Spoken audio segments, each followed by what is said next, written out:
دلیل ایک ہی کافی ہے ان کی عظمت میں، انہیں حسین بھی اپنا امام کہتے ہیں.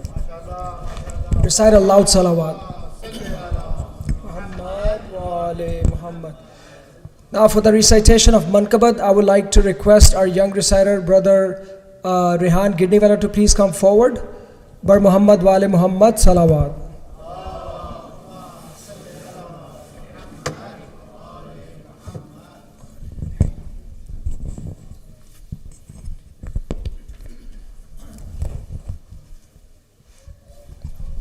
السلام علیکم. ولادت امام زمان آپ سب اور امام حسن آپ سب کو مبارک. بر محمد وال محمد صلوات.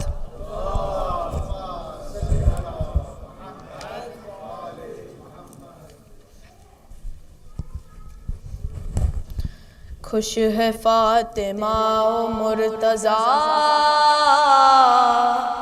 آ گئے حسن، آ گئے حسن. خوش ہے فاطمہ و مرتضیٰ، آ گئے حسن، آ گئے حسن. دوست تو ہے روز عید کا، آ گئے حسن، آ گئے حسن. خوش ہے فاطمہ و مرتضیٰ،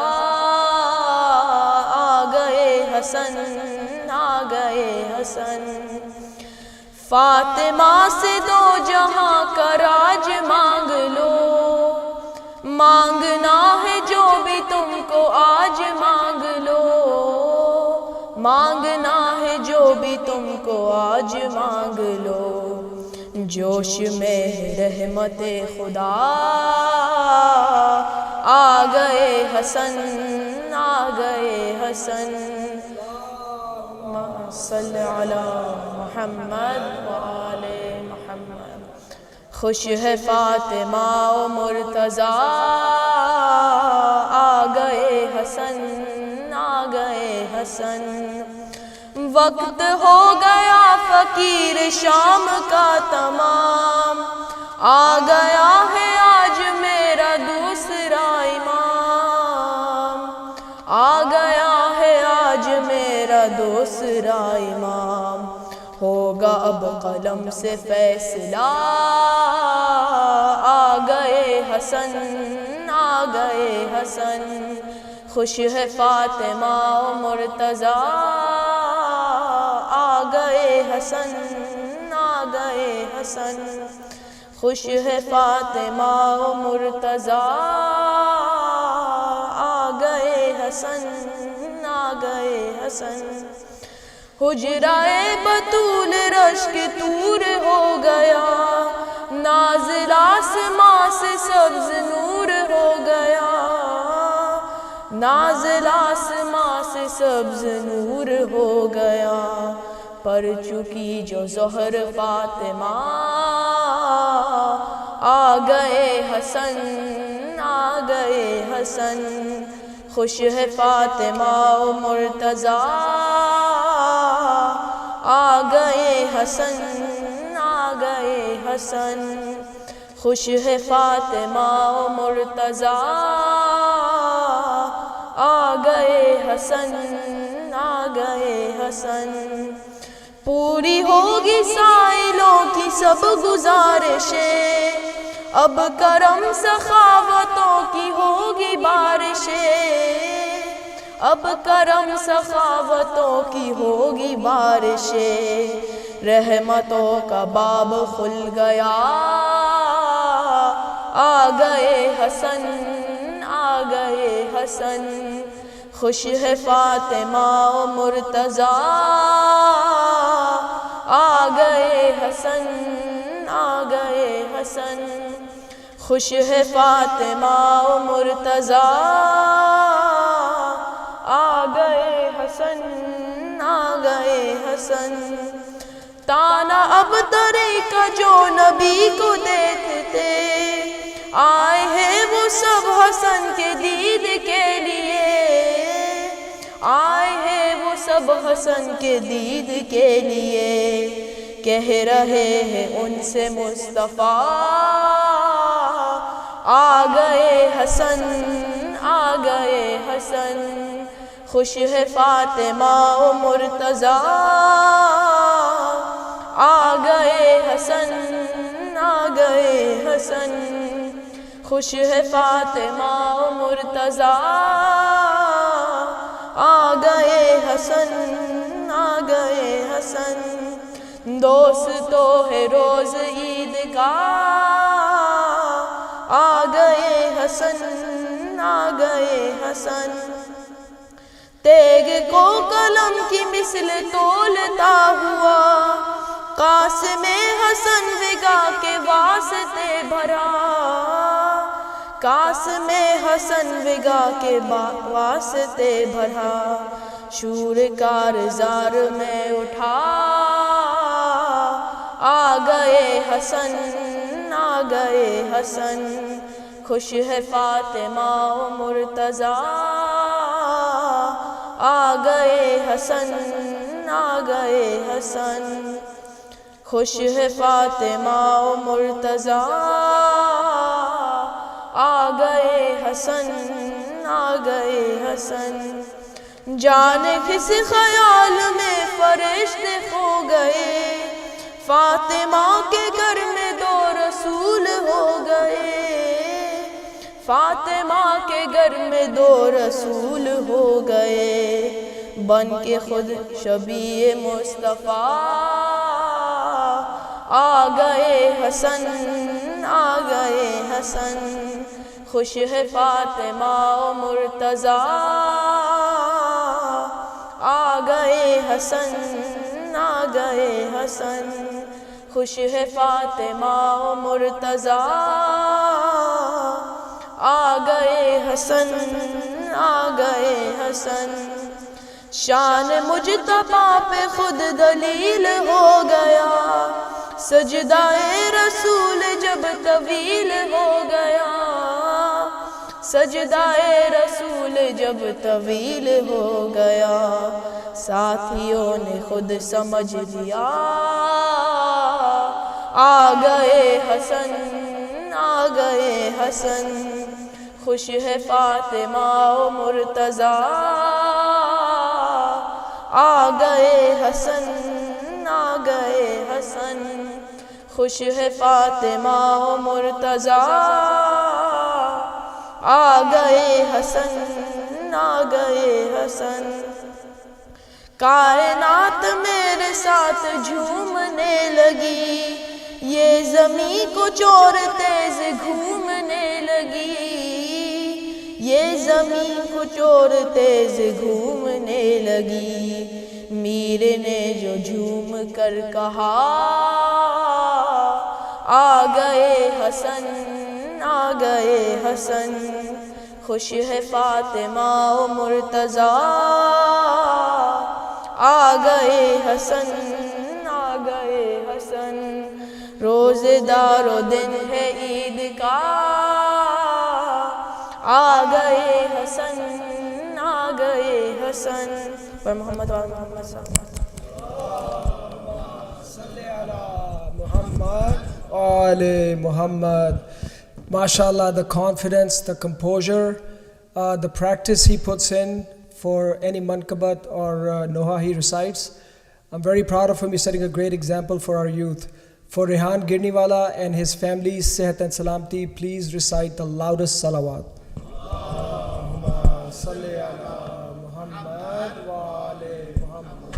At this time, I would like to request Hujjatul Islam Maulana Rizwan Arastu to please come forward and address the community. Please welcome him with a loud salawat.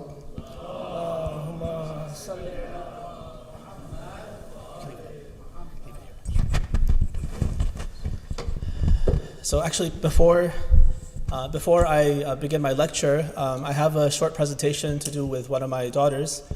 This is Gharra. Please come on up. So, mashallah, Gharra has been working for some months now to memorize Quran, and she has accomplished 6 juz so far, 5 in the beginning of the 30th juz, and salawat. So we wanted to take an opportunity to showcase this, partly to encourage her, and partly to encourage all of us as well. We have a kind of a long way to go to live up to this culture of learning Quran, knowing Quran, memorizing Quran, and this is her own motivation. She does it on her own. I'm just there to encourage her, but it's all her work.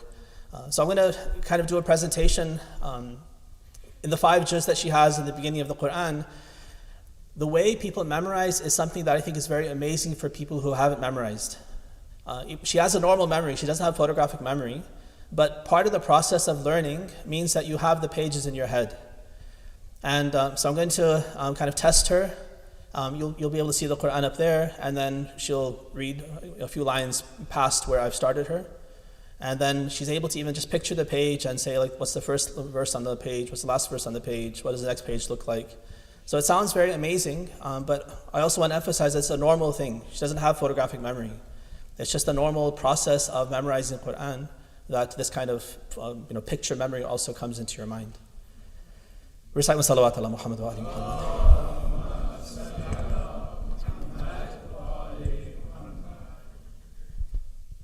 So I'm just going to choose some verses randomly.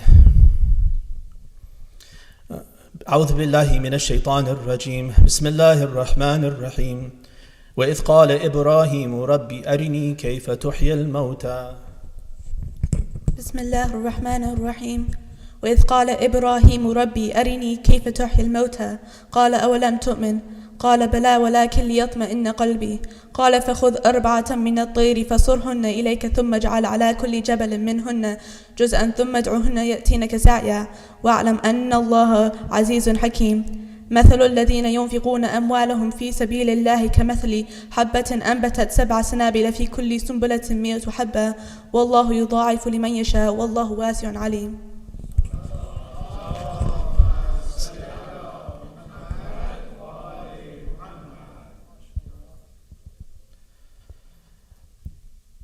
لا يغرنك تقلب الذين كفروا في البلاد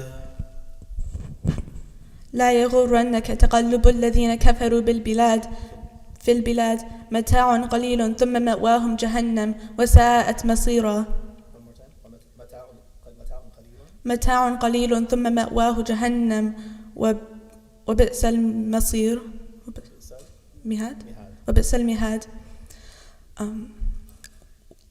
لكن الذين اتقوا ربهم لهم جنات تجري من تحتها الأنهار خالدين فيها نزلا من عند الله وما عند الله خير للأبرار. Now, on that same page, what's the last verse? يا أيها الذين آمنوا اصبروا وصابروا ورابطوا واتقوا الله لعلكم تفلحون. Now go back 1 page. And what's the first verse on the previous page? If I can, there. What's the first verse on the previous page? وإذ أخذ الله ميثاق الذين أوتوا الكتاب لتبيننه للناس ولا تكتمونه فنبذوه وراء ظهورهم واشتروا به ثمنا قليلا فبئس ما يشترون. And one of the amazing things I think with how she's doing it is she's also paying attention to the meaning. She doesn't know Arabic as a language, but she's looking at the translation and kind of studying it as she goes. So she has a good sense of the meaning of the verses as well. So, like for instance, in Surah An-Nisa, so what's the verse that designates the shares of spouses in inheritance? ولكم نصف ما ترك أزواجكم إن لم يكن لهن ولد فإن كان لهن ولد فلكم الربع مما ترك من بعد وصية يوصين بها أو دين ولهن الربع مما تركتم إن لم يكن لكم ولد فإن كان لكم ولد فلهن الثمن مما تركتم من بعد وصية توصون بها أو دين وإن كان رجل يورث كلالة أو امرأة وله أخ أو أخت فلكل واحد منهما السدس فإن كانوا أكثر من ذلك فهم شركاء في الثلث من بعد وصية يوصى بها أو دين غير مضار وصية من الله والله عليم حليم.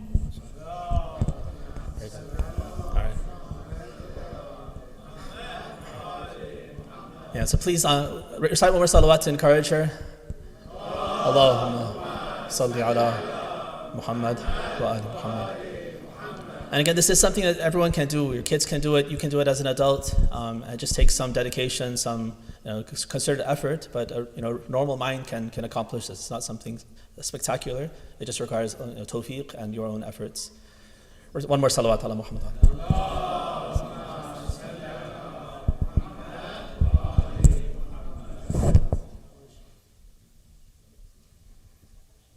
Can we replace the screen?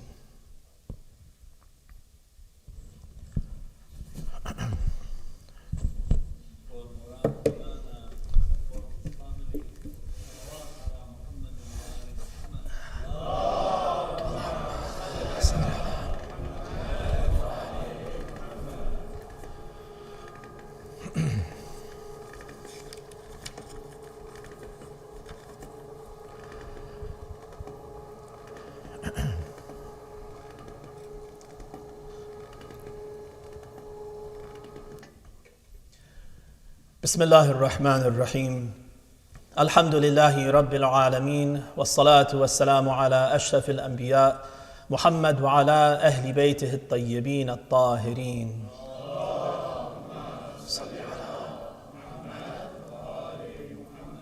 رب اشرح لي صدري ويسر لي أمري واحلل عقدة من لساني يفقه قولي أما بعد. We're gathered here in the middle of the month of Ramadan to commemorate the birth of the Prophet's first grandson, Al-Hassan Al-Mujtaba, Salamullahi alayhi.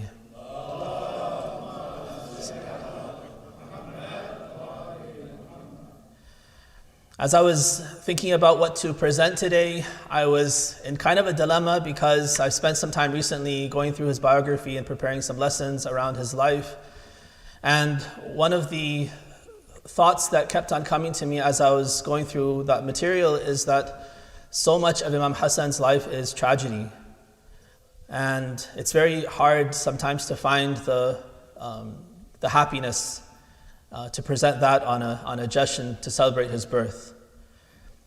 What I want to do is to speak a little bit about what that tragedy is like, because some of that reflects on us as well. And then, inshallah, we'll also talk about some of his virtues, which is actually one of the ways that he countered a lot of the propaganda which was causing those tragedies in his life by just being an excellent person for the 10 years of his life from the time of the sulh, the truce with Muawiyah, until his demise in the year 50. Recite salawat ala Muhammad wa ali Muhammad.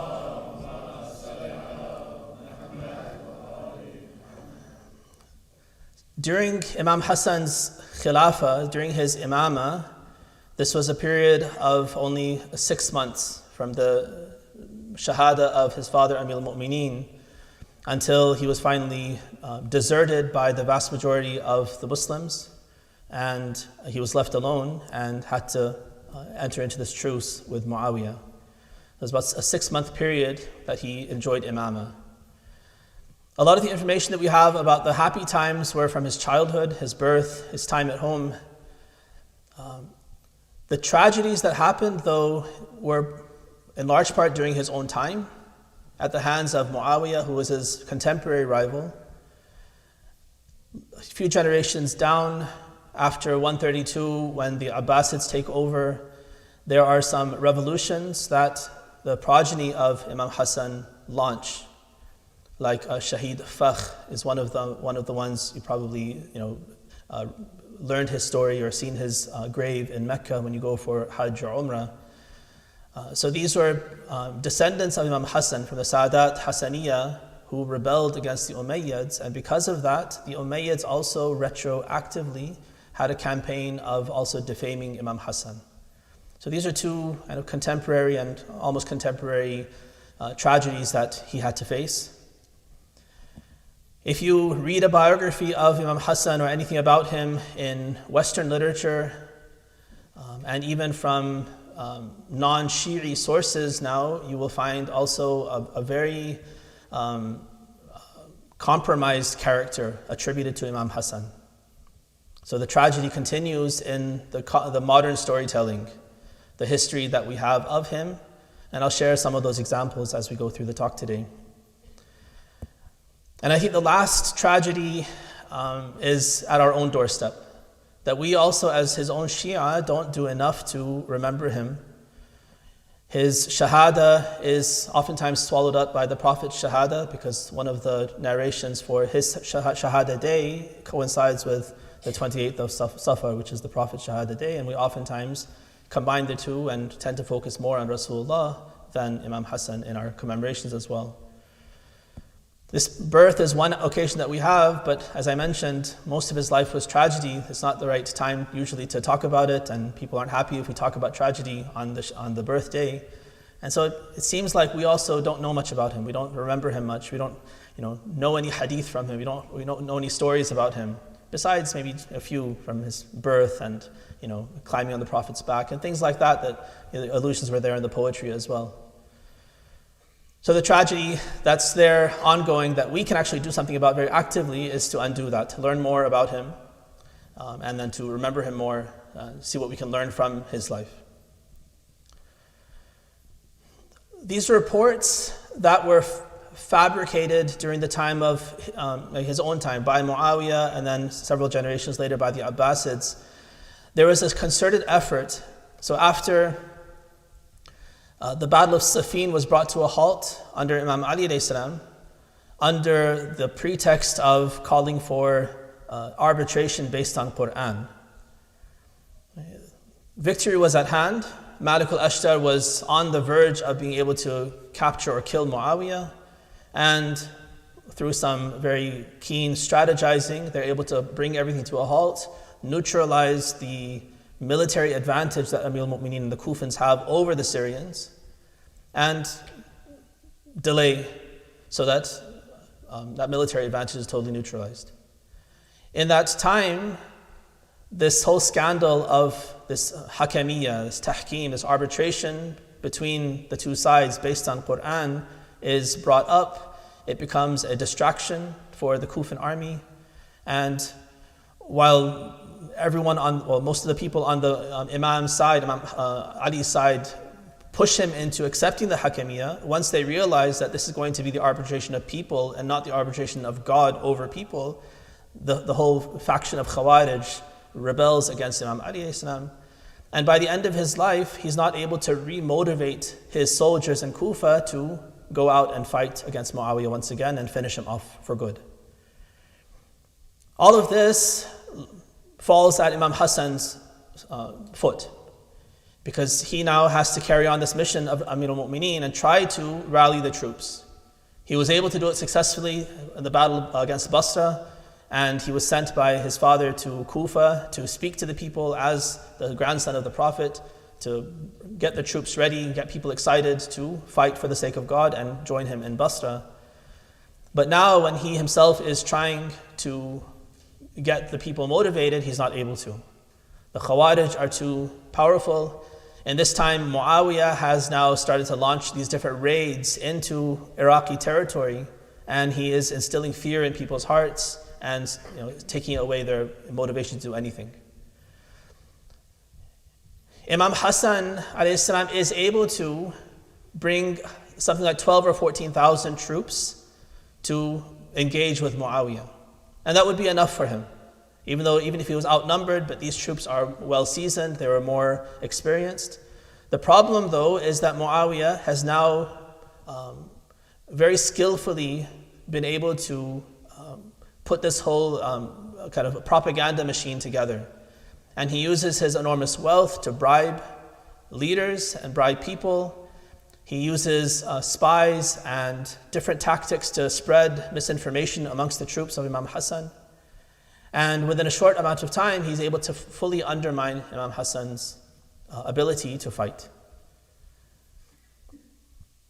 Qais ibn Sa'd ibn Ubadah is one of Imam Hassan's really trusted companions. Sa'd ibn Ubadah was the head of the Khazraj.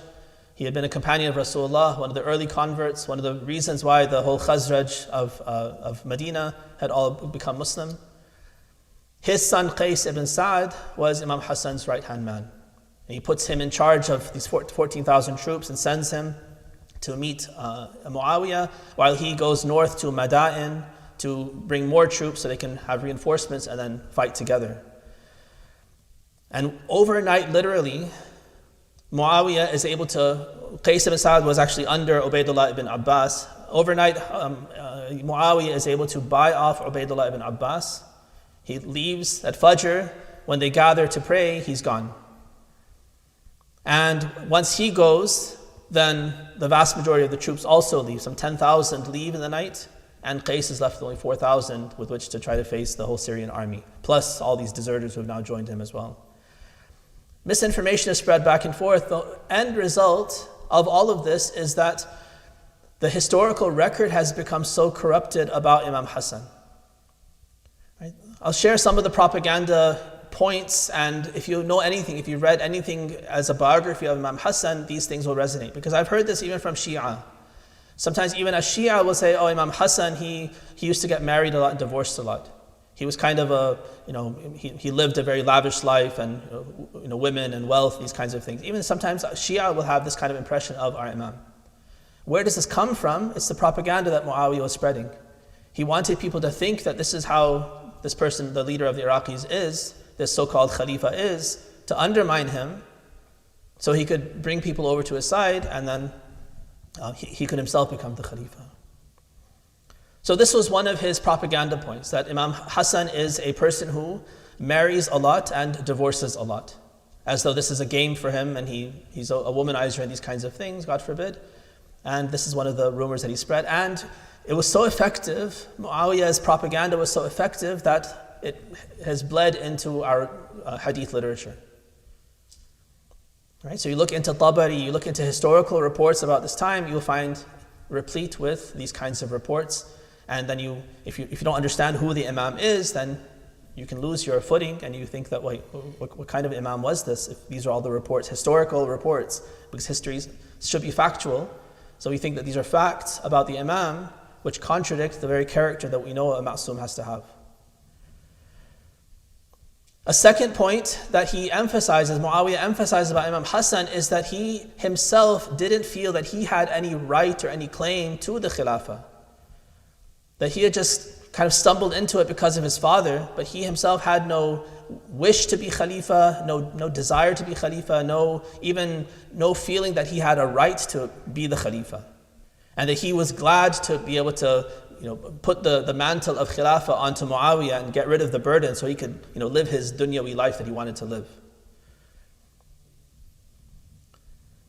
Another point that is emphasized in Muawiyah's propaganda is that Imam Hassan alayhi salam was eager to find ways to, he was eager to give up the Khilafah for financial benefit. That if Muawiyah would give him certain concessions, give him monetary concessions, the kharaj of the taxes of this area, the Baytul Mal of Kufa, and other things, then with that payoff, he was willing to give the Khilafah because he didn't have any desire for it anyway. Another point that he makes is that Imam Hassan and Imam Hussein were somehow in conflict with one another. So they fabricate ahadith, whereas from Rasulullah, mutawatir traditions tell us that these are my two, the sources of pleasure for my eyes. These are both imams, both leaders, whether they fight or make peace. That these are Sayyida Shababi Ahl Jannah and so forth. Ahadith were fabricated in his mill of fabrication to say that Imam Hassan is from the Prophet and Hussein is from Ali. As though there's some sort of division between them, their policy differences. The Prophet is more, maybe he's more peace-loving and Ali is more violent. And so Hussein takes after his father and Hassan takes after his grandfather, something like that, to create some sort of discord and division between brothers. Not between the brothers themselves, but in the perception that people have of these two brothers. Another propaganda point that Muawiyah spreads is that Imam Hassan had a difference of opinion with his father. That when Uthman was killed in Medina, and Imam Ali didn't prosecute the murderers of Uthman, that Imam Hassan, for instance, had some sort of quarrel with his father and felt like his father didn't do enough to find the killers. If he had found the killers, then the battle of Jamal would not have happened. If he had done this, then Muawiyah would have no excuse to fight, because the whole point of these two fights was we're fighting to avenge the death of Uthman. So to create even difference of opinion between Imam Hassan and his own father in the perception of people. So to support these kinds of propaganda points, they had to recreate some history. And we all know the story of Imam Hassan's birth and the naming process for him. That Imam Ali, in many reports, didn't name him immediately and waited for Rasulullah to name him. And the name comes from God himself, telling him to name him the same as the eldest son of Harun, which in different traditions or different pronunciations is either Shabbar or Shabar. And when the Prophet says, but we speak Arabic, what is the Arabic form of that? Then he says it's Hassan.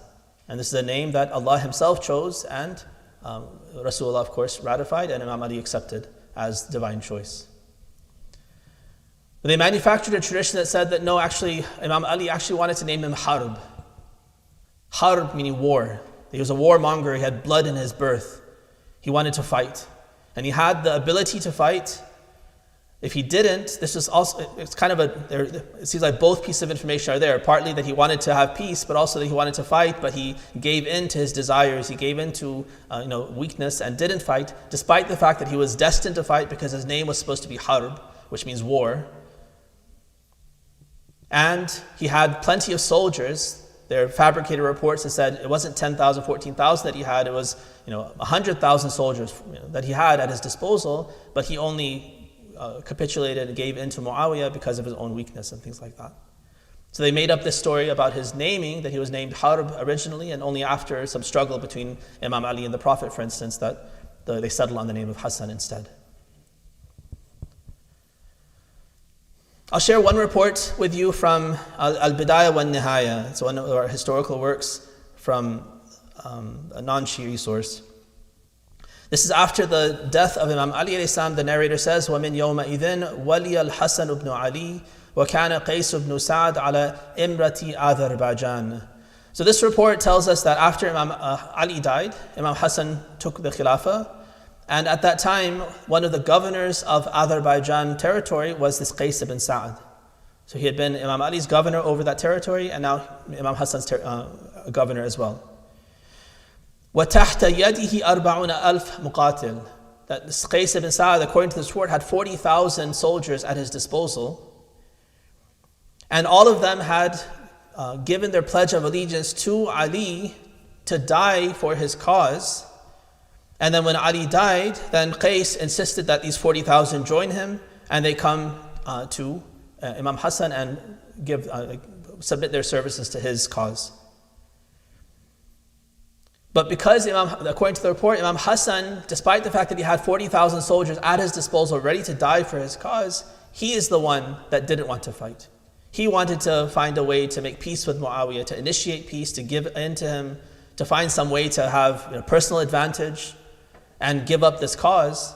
So he actually, according to the report, he separates himself from Qais ibn Sa'd, his most trusted supporter, and he now says, no, you're no longer going to be governor of that territory, and he deposes him and separates from him. The reports actually make it seem like this Qais ibn Sa'd is the hero of the day. He had more integrity than Imam Hassan alayhi salam, when obviously that's not the case. He got his integrity from the Imam. I'll share one report from Tabari, and it's quite challenging to hear, but I think it's valuable for this point to understand the end result of all of this law. Because what has happened, as I mentioned, history records what is in the air, not always fact. Right? Think of our own news journalism. Right? It doesn't only report fact. There's so much propaganda that also gets reported in news media. There's so much analysis from different kinds of pundits that may not be based in fact, but it's some sort of synthesis of fact into some spin, which may be well-intentioned, but it may also be biased towards some sort of motive, some sort of party line. All of that's in news media. That news media is history. It's today's news, it's going to be tomorrow's history. So the history of Islam is also the media of the time. And all that propaganda is mixed up with the facts of the day, and that all becomes part of history. And again, one of those tragedies with Imam Hassan is that the propaganda machine was so excellent at doing its job that historians have also preserved so much of that propaganda as fact. And so you see in Tabari, for instance, one of the prominent histories, that if you read this and base your understanding on who Imam Hassan is from his reports, you will not have any sort of admiration left for him. His report says, وَكَتَبَ الْحَسَنِ إِلَى مُعَاوِيَةَ فِي الصُّلْحِ. He says that Imam Hassan is the one who initiated the treaty with Muawiyah, when this is factually wrong. Imam Hassan had no interest in sulh. The sulh was completely Muawiyah's initiative. He did not want to fight. He didn't want to fight at Siffin, and he didn't want to fight Imam Hassan and his troops either. And it's clearly his initiative that led to the compromise, not Imam Hassan's. But Tabari's report says, no, Imam Hassan is the one who initiated it. وَطَلَبَ الْأَمَانِ. He wanted personal safety for himself. That was his main concern. Not so much the cause, not so much principle, not his soldiers. He wanted to make sure he was going to be safe, according to this report. Then the difference between Hassan and Hussein. قال الحسن للحسين ولعبد الله بن جعفر إني قد كتبت إلى معاوية في الصلح وطلب الأمان. So then he tells his brother Imam Hussein, and he tells Abdullah bin Ja'far that he has written a letter to Muawiyah to seek truce and to seek personal safety for himself. So Imam Hussein, according to this report, says, نشدتك الله أن تصدق أحدوثة معاوية وتكذب أحدوثة علي. Imam Hussein tells Imam Hassan, I warn you against believing the lies of the propaganda of Muawiyah and going against he used the same word, propaganda, lies of our father Ali. Right? This kind of, why are you believing Muawiyah? You should believe the stories of our father, the prophecies, or his own version that he wanted to make sure that we defeat Muawiyah. Our father was telling us that. Why are you believing Muawiyah instead of believing our father? So now Hussein is loyal to Imam Ali somehow, but Imam Hassan is against Ali and with Muawiyah. فقال للحسن أسكت. Imam Hassan tells Imam Hussein, God forbid, you be quiet. فأنا أعلم بالأمر منك. I know better than you do. Right? So he portrays this very graphic terms, this squabble between the two brothers. فلما انتهى كتاب الحسن بن علي إلى معاوية أرسل معاوية to individuals فقدم المدائن. So this says that Imam Hassan initiated the truce, and then he moves north to Madain to rally troops there. And then Muawiyah, having received the letter, sends two representatives to Madain to intercept Imam Hassan and negotiate with him, based on Imam Hassan's initiative, when that's absolutely wrong. It wasn't his initiative. He was going there to rally troops.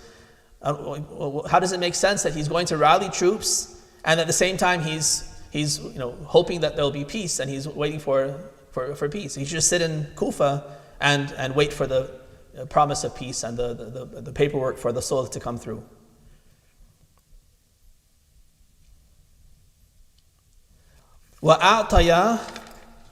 وَأَعْطَيَ الْحَسَنَ مَا أَرَادَ. So these two messengers, according to the report, they give him whatever he wanted. فَكَتَبَ الْحَسَنَ إِلَى قَيْسِ بْنِ سَعْدٍ وَهُوَ عَلَى مُقَدِّمَتِهِ فِي 12,000 يَأْمُرُهُ بِالدُّخُولِ فِي طَاعَةِ مُعَاوِيَةَ. So this report says that Imam Hassan then, having gotten good news from Muawiyah that we're going to have peace, now sends a letter to Qais ibn Sa'd, who is his commander, second in command to Ubaydullah ibn Abbas, but really he was actually the one who Ubaydullah was supposed to submit to. So he writes a letter to Qais saying that you should capitulate, you should enter into a treaty with Muawiyah because I've also engaged in a treaty with him. Now don't spill your blood for no reason when I'm willing to give in. You should also obey Muawiyah, he says. فَقَامَ قَيْسُ بْنُ سَعْدٍ فِي النَّاسِ. Now Qais, this report shows him to be the only righteous one with principles. Imam Hassan is saying, give up, throw in the towel, it's all over. We have peace, we have whatever concessions we want, we have monetary advantage.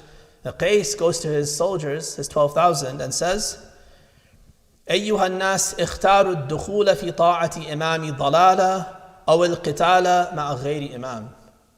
He says, you and I have two choices. One is to accept the obedience of a imam of misguidance, like Muawiyah, or we have the choice to continue the fight without an imam. Because our imam is gone now. Our imam has already given in. So now it's just up to, we're the only ones left to fight for truth, because Imam Hassan is out of the picture. So these are our two choices. Either we capitulate to Muawiyah, or we continue the fight on principle, but we have no more imam. According to this report, his soldiers choose the former. That we'll also throw in the towel, we'll also sue for peace. You're on your own now, Qais ibn Sa'd. So he's the one who was left alone, not Imam Hassan. Imam Hassan was the first to leave, and then his soldiers, and then Qais ibn Sa'd is the only one with principle to stick with the cause, according to this report. فَبَايَعُوا لِمُعَاوِيَةَ وَانْصَرَفَ عَنْهُمْ قَيْسُ بْنُ سَعْدٍ. So all of his soldiers go and give their bay'ah to Muawiyah. Qais ibn Sa'd is left alone. وَقَدْ كَانَ صَالَحَ الْحَسَنِ مُعَاوِيَةَ عَلَىٰ أَنْ جَعَلَ لَهُ مَا فِي بَيْتِ مَالِهِ. So the terms that Imam Hassan got out of Muawiyah in exchange for suing for peace was, first of all, that Muawiyah agreed to give him whatever is the contents of Baytul Mal of Kufa, Imam Hassan could pocket as personal money. وَخَرَاجَ دَارَ بْجِرْد. There was a territory of Iran, so all the taxes that were collected from that area in perpetuity would come to Imam Hassan, according to this agreement, under the table agreement. And the only moral thing that Imam Hassan apparently put in this fabricated report is Allah yushtama aliyun wa huwa yasma. The practice was that Imam Ali would be cursed, and the whole family would be cursed publicly at every event. It started in Muawiyah's time and it would continue until the year 101, in the time of Umar ibn Abdul Aziz. So for 60 years at least, this practice was there. So Imam Hassan's only request is, don't do this la'an of my father Ali when I'm in earshot. Not even don't do it, just if I can hear, if I'm in the masjid, then at least don't do it when I'm present. When I'm gone, then you can have at it.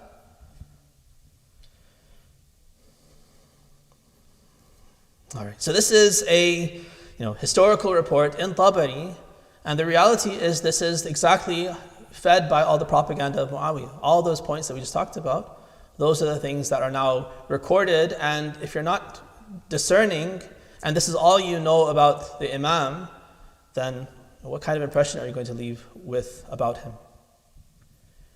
And it's so important for us, as his Shia in particular, to understand history through the lens of the theology that we know about who the Imams are.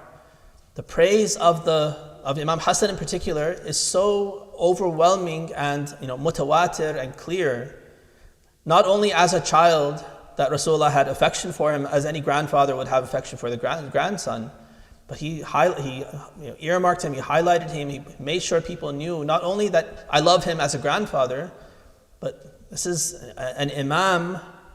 Whether he fights or makes peace, he's an Imam. Right? The character of the Imam, the infallibility of the Imam, all those things have to be in our mind, and those have to be the lenses with which we look at history. And we should never be tempted to give up that commitment to their infallibility and their virtue because of these kinds of fabricated reports. Otherwise, we perpetuate the tragedy. As a Shia, then we ourselves start to have doubts. Could he really be the Imam? Maybe this is true. There must be some truth to it. Maybe it's not all true. Maybe some of it's true. Those kinds of thoughts, if they come into our mind, then we've lost our connection with the Ma'soom. So it's really important for us to if we look at history, then we look at it through these lenses of guidance, and we take all these data points in perspective and don't cherry pick these things, especially when we know that there's a propaganda machine that was producing this kind of information about the Imam. Recite salawat ala Muhammad wa ali Muhammad.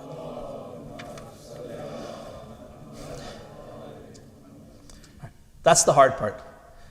Now, what was Imam Hassan's response to this? So 6 months he struggled. Ultimately, his people failed him, and he had to enter into this truce. Now, from the year 41 until his martyrdom in the year 60, plus or minus 1 year, based on different reports, he has, 50 plus or minus 1 year. So he has 10 years or so of life remaining. Right? So from 41 until 50, he has this time in Medina, and the work that he does is the work of a virtuous person. He is very wealthy, of course very virtuous, and he becomes the person that every person in need looks to for help. He's extremely generous. His piety is well known. The number of Hajj that he went to, walking, and the command of the loyalty of people is also extremely notable. The people who knew him were in love with him. When they would see him walking for Hajj, then out of shame, they would all get off of their mounts and they would also walk just to honor him. So I'll share a couple of stories because this was the Imam's policy. The first story has to do with this Syrian man who comes into Medina, and when he sees the Imam, he starts to do la'an of the Imam. Imam Hassan remains quiet until the person's finished.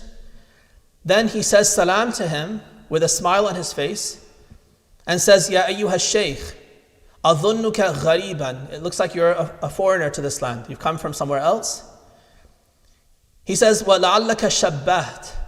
لَعَلَّكَ شَبَّهْتَ. It seems like he's saying, it seems like you've mistaken me for somebody else. That you're saying so many bad things about me and praying for la'an and things for me. It seems like you've maybe confused me with something else, or you've confused some issues. So let me clarify things for you. He says, فَلَوْ اسْتَعْتَبْتَنَا أَعْتَبْنَاكَ. If you seek to make us happy, then we will accept you and we will be pleased with you. If you ask us, we will give you. If you want to be guided, then we will give you guidance. If you need a ride somewhere, you need a mount, then I will put you on a mount and take you where you need to go.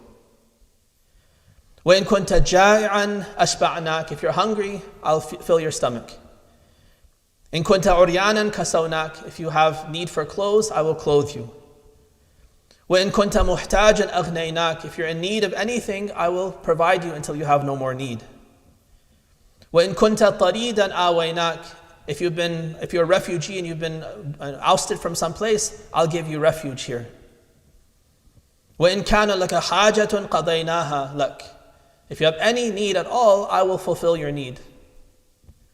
فَلَوْ حَرَّكْتَ رَحْلَكَ إِلَيْنَا وَكُنْتَ ضَيْفَنَا إِلَى وَقْتِ ارْتِحَالِكَ كَانَ أَعْوَدَ عَلَيْكَ. The best thing, he says, while you're in Medina, turn your animal and come home with me. Be my guest. As long as you are going to be here in Medina, you be my guest. This is the best thing for you. لِأَنَّ لَنَا مَوْضِعًا رَحْبًا وَجَاهًا عَرِيضًا وَمَالًا كَثِيرًا. This fits with some of the information I shared with you in Jumu'ah as well. The Imam doesn't shy away from letting it be known that he's wealthy, that he has a big house. He says, I have a big house, I have plenty of space, I have lots of money. Whatever you need, it's there. Be my guest and I'll take care of you. فَلَمَّا سَمِعَ الرَّجُلُ كَلَامَهُ بَكَى. This man, hearing all of this, that the Imam is so generous to him, so willing to give him anything he needs, he begins to cry. And he says, أَشْهَدُ أَنَّكَ خَلِيفَةُ اللَّهِ فِي أَرْضِهِ. I testify that you are God's vicegerent on earth. Allahu a'lamu haythu yaj'alu risalata. And this is a common reaction that people would have when they would see the character of the Imams. They would say that Allah knows best. They quote the verse from the Quran, Allah knows best where He puts this risala, which family, which person. He's chosen wisely by putting the risala and the message of Islam in the household of your grandfather. Obviously you have all the characteristics that are reported about your grandfather, and Allah knew best where to put His risala. Allahu a'lamu haythu yaj'alu risalata. Wa kunta anta wa abuka abghadha khalqillahi ilayya. He said, before just now, you and your father were the most detested of God's creatures to me. وَالْآنَ أَنْتَ أَحَبُّ خَلْقِ اللَّهِ إِلَيْهِ. Now you're the most beloved of God's creatures to me.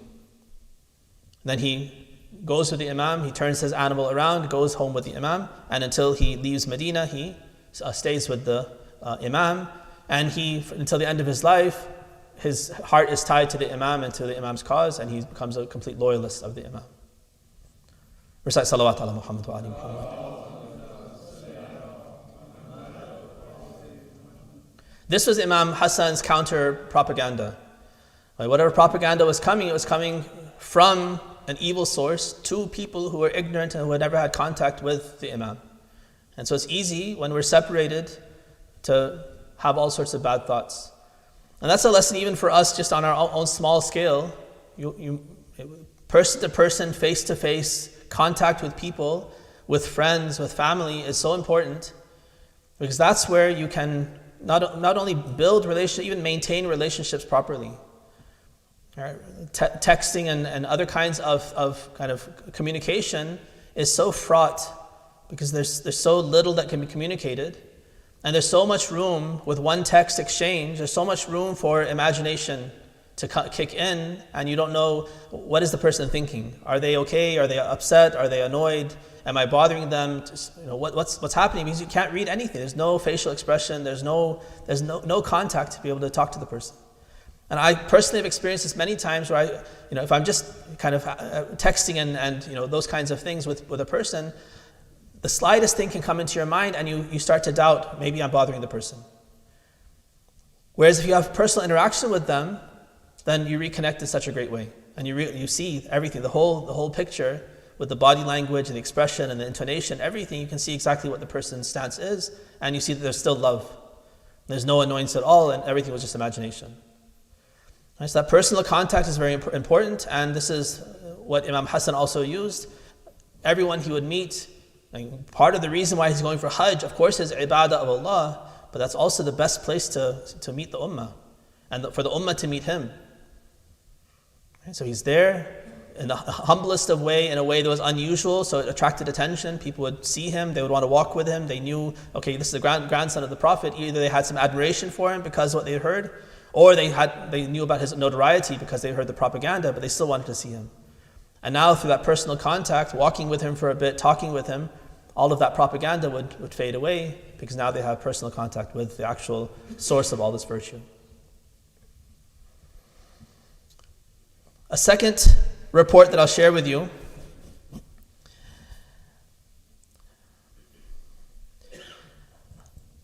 All right. Bismillah ar-Rahman ar-Rahim. So a man, he comes to Imam Hassan alayhi salam and he says, Yabna Amir al-Mu'mineen, billadhi an'ama alayka bihadhi al-ni'ma, in'aman minhu alayka, illa ma ansaftani min khasmi. So this man comes, elderly, and he comes before the Imam and he says, he takes an oath, and he says, by God who has blessed you in so many ways, given you all this blessing of wealth and status and nobility. So by God who has given you all of this, I request that you come to my aid against my enemy. فَإِنَّهُ غَشُومٌ ظَلُومٌ لَا يُوَقِّرُ الشَّيْخَ الْكَبِيرَ وَلَا يَرْحَمُ الطِّفْلَ الصَّغِيرَ. He says, my enemy is really ruthless. He is a zalim. He doesn't even leave alone an elderly man, nor does he leave alone the young child. He has no mercy. He doesn't respect the elderly. He doesn't have mercy on the young child. So the Imam, the report was kind of sitting or maybe leaning against a backrest. When he hears how terrible this enemy of this person is, he sits up straight and he asks him, who is your enemy? Tell me so that I can go deal with him and get some justice for you from this enemy, because this is terrible. If you have someone like this after you, then I need to come to your aid. The man says that the enemy that I have is poverty. Poverty is my enemy, that has no eye to how old a person is, to honor him because of his age. It has no mercy on a child. Whoever it comes to, it affects and does dhulm to that person and oppresses that person, and it has no mercy. So the Imam, he understands what the person is saying and how he said it, how beautifully he said it as well. He tells one of his servants to look and see in the coffers of his house how much money is there. Not only like some stipend, like give me some small portion. He said, what is there? And he tells him what the amount is. He says, all of this, give it all to this person. Right? So that kind of generosity, he gives 5,000 dirham to the person. He says, idfa'ha ilayhi. And then he says, بِحَقِّ هَذِهِ الْأَقْسَامِ الَّتِي أَقْسَمْتَ بِهَا عَلَيَّ مَتَى أَتَاكَ خَصْمُكَ جَائِرًا إِلَّا مَا أَتَيْتَنِي مِنْهُ مُتَظَلِّمًا. He says, take this 5,000 dirham and use this to fight against your oppressor. And he says, the same oaths that you took by God who gave me all of this, I return the same oaths and say that whenever your enemy comes to attack you again, then you need to come back to me and I will help you fight once again. Right? So that kind of generosity, spiritual guidance, preservation of the person's honor, all of these things are what the Imam is working with to win the hearts and minds of these people. Salawat ala Muhammad wa ali Muhammad.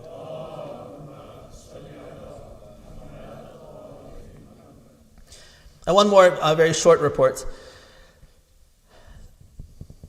A person comes, there are two versions of this. A person comes and he either gives a note to Imam Hassan expressing his poverty, or in one report it even says that he came to the Imam and wrote it in the dirt so that it would be like something he can erase quickly.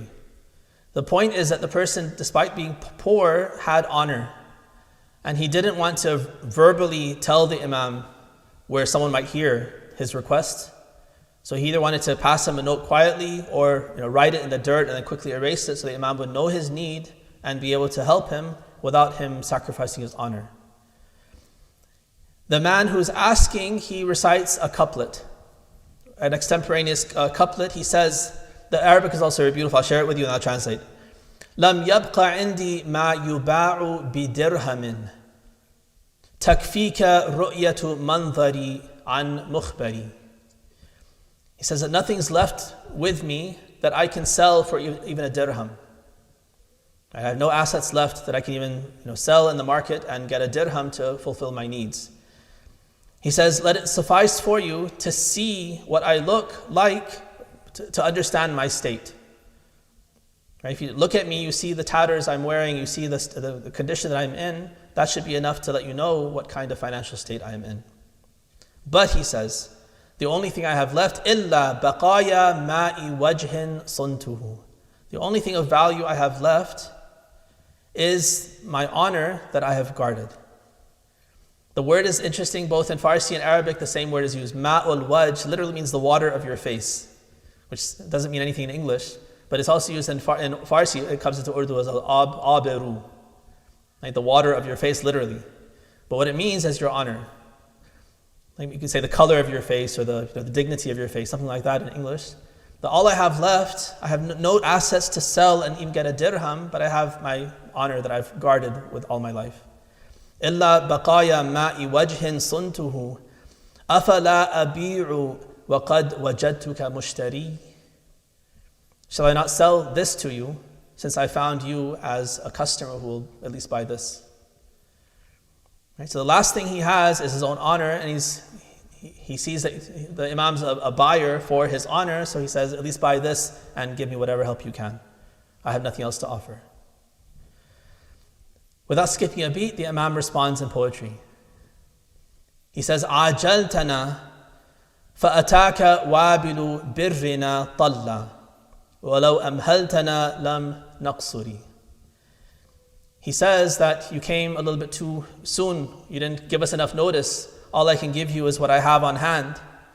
So he says he uses this Quranic term as well. Wabil is a torrential rain, like what we've had the last couple of days. A torrential rain is a wabil, and a little shower, a little sprinkle, a drizzle is tal. So he says, out of the torrential rains of my generosity that I could usually give you, because you've come unannounced and you've surprised me, all I can give you is a little drizzle, a little sprinkle of the rain that I could normally give you.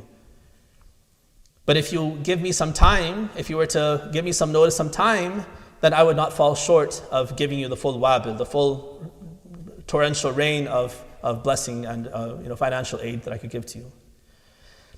He says, فَخُذِ الْقَلِيلِ, take the little that I'm giving you, وَكُنْ كَأَنَّكَ لَمْ تَبِعْ, and act as though you have not sold anything. وَكُنْ كَأَنَّكَ لَمْ تَبِعْ مَا صُنْتَهُ وَكَأَنَّنَا لَمْ نَشْتَرِي.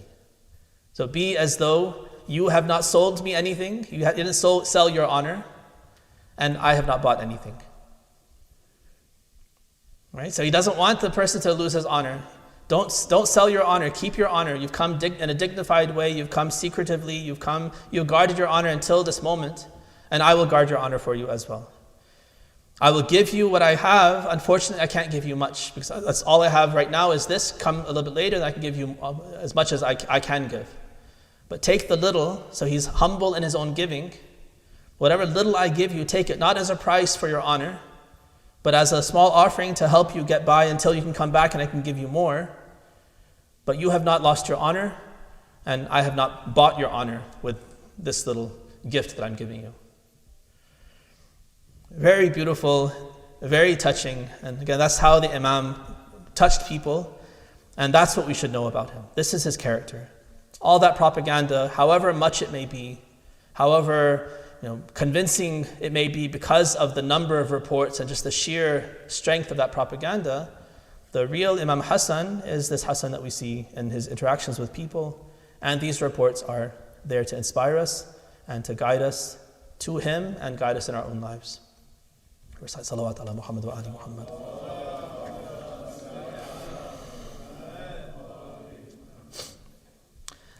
Let's finish with a ziyarah. This is the ziyarah of Imam Hassan alayhi salam, to be recited on Mondays.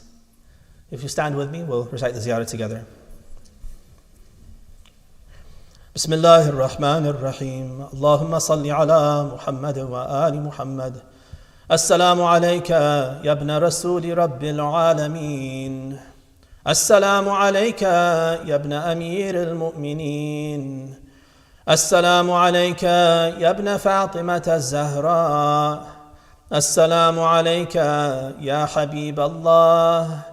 Assalamu alayka ya Safwatillah, ya Safwat Allah. Assalamu alayka ya Amin Allah. Assalamu alayka ya Hujjat Allah. Assalamu alayka ya Nur Allah. Assalamu alayka ya Sirat Allah. Assalamu alayka ya Bayana Hukmillah. السلام عليك يا ناصر دين الله. السلام عليك أيها السيد الزكي. السلام عليك أيها البر الوفي. السلام عليك أيها القائم الأمين. السلام عليك أيها العالم بالتأويل. السلام عليك أيها الهادي المهدي. السلام عليك أيها الطاهر الزكي. السلام عليك أيها التقي النقي. السلام عليك أيها الحق الحقيق. السلام عليك أيها الشهيد الصديق. السلام عليك يا أبا محمد الحسن بن علي ورحمة الله وبركاته. اللهم صل على محمد.